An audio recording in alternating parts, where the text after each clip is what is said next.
Quando se possui armas, os negócios acontecem. A grande mídia noticiou com fervor, nos últimos dias, o notável encontro histórico entre Kim Jong-un, líder supremo da Coreia do Norte, e Donald J. Trump, presidente dos Estados Unidos, em Singapura na última terça-feira, 12, em Singapura, cujas relações têm sido distantes e conflituosas desde o início da Guerra Fria nos anos 1950. Mas o que é para ser notado é que, apesar do fato de que os apoiadores da política de Trump usarem sua dura diplomacia como slogan para promovê-lo como agente da paz mundial, será mesmo que o vencedor dessa relação, agora caminhando para uma possível diplomacia menos acirrada, ao que parece, será por conta de Trump ou existe algo a mais? Vamos aos fatos. Não se engane, esse tipo de encontro serve em maior escala para conhecer melhor os adversários políticos, onde ambos os gabinetes estratégicos falam e escutam de frente as posições e propostas.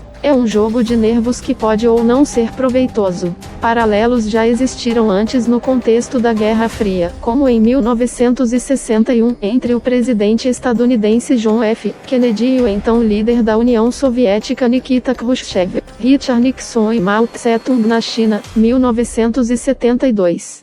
E Ronald Reagan e Mikhail Gorbachev na Islândia em 1986. Paz armada, a melhor saída, como dizia um grande homem de nosso país, Enéas Carneiro. Os países não se relacionam por amizade, mas sim por interesse. Vamos emergir da infância. A Coreia do Norte mostrou ao mundo que o melhor caminho para a independência política nacional é o caminho da paz armada, independente de qual orientação ideológica seu governo possua. O diplomata, advogado e economista brasileiro Adriano Benayon e o grande físico brasileiro Bautista Vidal já concordavam em opinião com Enéas quando diziam em uníssono que a melhor coisa que os países de economia rica podem fazer pelos países mais pobres economicamente é deixá-los em paz. A imprensa estatal da Coreia do Norte disse que Kim conseguiu importantes concessões dos Estados Unidos, como o fim dos exercícios militares conjuntos com a Coreia do Sul e um desmonte gradual das armas nucleares. Os jornais de lá dizem até que os Estados Unidos podem suspender as sanções contra a Coreia do Norte se a relação entre dois países melhorar.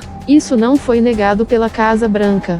Não é à toa que antes disso, historicamente, para delírio dos liberal-patriotas brasileiros, Kim iniciou negociações de paz com a própria pendência interna mais imediata, a Coreia do Sul. Separadas desde a Guerra das Coreias, em 1953, onde o Norte tinha apoio soviético e o Sul apoio norte-americano e aliado.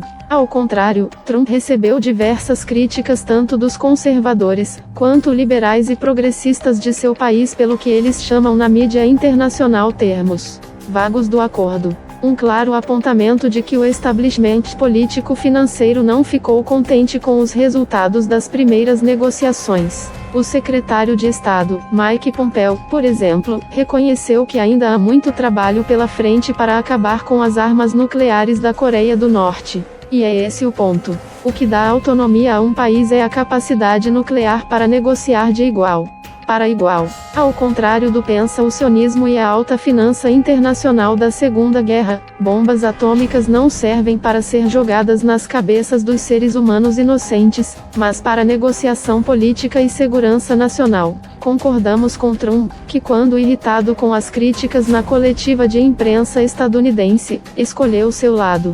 O grande inimigo do nosso país são as fake news. A história da Coreia do Norte não terminou como na Líbia de Gaddafi, na Síria de Bashar ou no Iraque de Saddam ou na Venezuela de Chávez, países que não avançaram, indiferente das motivações político-estratégicas para a potencialidade nuclear e acabaram destroçadas ou sucumbindo seja pelos embargos comerciais, com a exceção da Síria que resiste com apoio russo e iraniano, duas potências nucleares, ou agressões militares internacionais de alta proporção. Kim comprometeu-se por hora a desativar o programa nuclear nacional enquanto os acordos forem respeitados e tudo correr na diplomacia, e é assim que as potências e o Deep State, que agora entra em acirradas guerras econômicas e geopolíticas com adversários de peso como a Rússia e a China, deverá se comportar com a Coreia do Norte, na diplomacia. Kim Jong-un, que não invadiu nenhum país, não embargou qualquer economia nacional e não interferiu na política externa de quem quer que seja senão na sua própria, é que merecia o prêmio da paz.